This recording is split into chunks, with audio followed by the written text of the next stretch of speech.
Praise the Lord. ஆண்டவராகிய இயேசு கிறிஸ்து நாமத்திலே உங்களை வாழ்த்துகிறேன். தேவனுடைய பிரசன்னமும் கிருபையும் உங்களோடு இருப்பதாக. சகரியா 9ஆம் அதிகாரம் 9ஆம் வசனம், சீயோன் குமாரத்தியே கெம்பீரித்து பாடு, உன் ராஜா உன்னிடத்திலே வருகிறார். உன் ராஜா உன்னிடத்தில் வருகிறார், நீ கெம்பீரித்து பாடு. அவர் எப்படிப்பட்ட ராஜாவாக இருக்கிறார்? அவர் நீதி உள்ளவரும் ரட்சிக்கிறவரும் தாழ்மை உள்ளவரும். பாருங்க, ஒரு அரசன் எப்படி வருவான்? இப்போ இருக்கிற அரசன் எப்படி இருக்கிறாங்க? ஒரு அரசன் எப்படி இருப்பான்? அவன் எல்லா அரசனும் நீதியாக இருப்பதில்லை. ஆனால் ஒரு அரசன், ஒரு ராஜா வருகிறார், நீ கம்பீரித்து பாடு. இன்னைக்கு அநேக மக்கள் தன் நீதி நடக்காதா, என்னுடைய நீதியிலே நான் கெட்டுப்போன நீதிமகன் உண்டு இருக்கான்.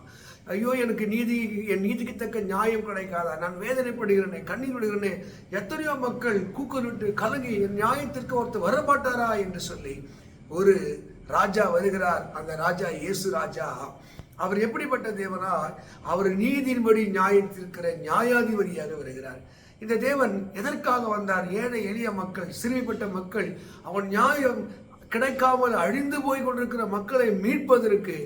அதுதான் லூக்கா 18ஆம் அதிகாரத்தில் ஒரு ஏழை தாய் அங்கே தன்னுடைய நியாயம் கிடைப்பதற்கு ஒரு அநீதியான ஒரு இடத்துல போய் தொந்தரவு செய்து கொண்டே இருக்கிறார்கள். அவனே நீதியாய் நியாய செய்வான் என்றால், நீதிபரராக பரலோக தகப்பன் உங்கள் நியாயத்தை நிலைநாட்டுவதற்கு, உங்கள் கண்ணீரை துடைப்பதற்கு, உங்கள் கூக்குரலுக்கு பதில் கொடுப்பதற்கு அவர் நீதி உள்ளவரும்.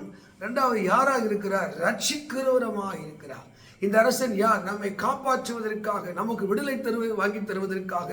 பாவத்திலேருந்து விடுதலை, சாபத்திலேருந்து விடுதலை, கண்ணீரிலேருந்து விடுதலை, ஏழ்மையிலேருந்து விடுதலை, அடிமைத்தனத்திலேருந்து விடுதலை தருவதற்கு விடுதலையின் நாயனாக, அவர் இரட்சகராக, கழுதின் மேலே, கழுதின் மரியாக, குட்டியின் மேலே அந்த ராஜா நம்மிடத்தில் வருகிறார். தேவ மக்களே, நீங்கள் கலிகூறுங்கள், கொண்டாடுங்கள், மகிழுங்கள்.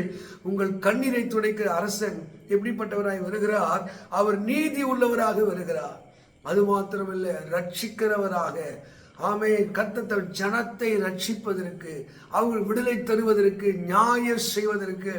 ஐயோ, என்னை யார் காப்பாற்றுவது? யார் இந்த மரண சரித்திலிருந்து என்னை விடுதலை செய்வார்கள்? இந்த பாவ சரித்திரத்தை யார் என்னை விடுதலை செய்வார்கள்?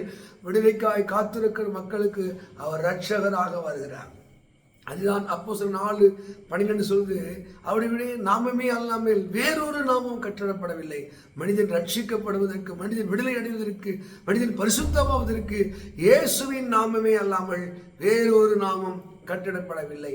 அது மாத்திரம் இல்ல, இந்த அரசன் கர்வம் நிறைந்தவனாக, திமிர் நிறைந்தவனாக, இல்லைனா சர்வாதிகாரியா அல்ல, அவர் தாழ்மை உள்ளவராக, அரசன் என்ற அந்தஸ்தை கூட அவர் விரும்பாத ரொம்ப தாழ்மையுள்ளவராக என் ஆண்டவராக இயேசு அவர் நீதிபதியாக, அவர் இரட்சகராக மாத்திரமல்ல, மனுமக்களோடு இணைந்து அவர்களை தூக்கி எடுப்பதற்கு பரலோக மேன்மை விட்டு தன்னை தாழ்த்தினவராக, சிலுவையின் மரண பரியந்தம் தன்னை தாழ்த்தின தாழ்மையின் தற்சொரூபமாக தன்னை வெளிக்காட்ட வந்தார். அருமையாளர்கள், இந்த ராஜா அவர் நீதி உள்ள ராஜா, கண்ணீரை துடைக்கிற ராஜா. நீங்கள் கலிகூறுங்கள், உங்கள் சிறையிருப்பை மாற்றுகிற தேவன் ஒருவர் வந்திருக்கிறார், கலிகூறுங்கள். அவர் வசனம் சொல்லுகிறது, பிலிப்பு 2ஆம் 10 வசனம், வானோர் பூலோகத்தோர் பூமியின் கீழானுடைய முழங்களெல்லாம் அவருக்கு முன்பாக மண்டிடும்படியாக.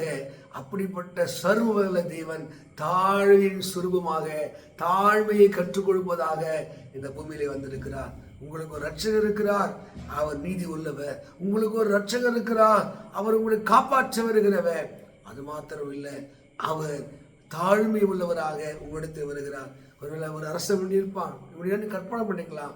உங்களை ஆளுகிற அரசன் இந்த நாட்டு பூமி அல்ல, பரலோகத்தின் அரசனாக, உங்களை நித்தியத்தில் சேர்க்கிற அரசனாக, நித்தியத்தில் ஆட்சி செய்கிற அரசனாக அவர் வருகிறார்.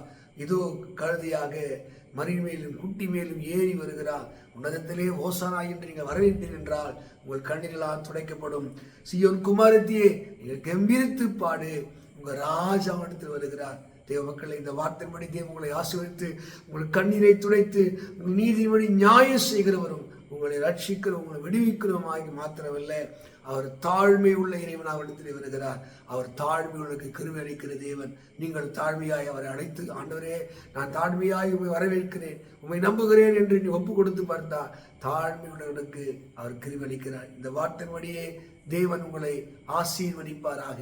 God bless you. God bless you.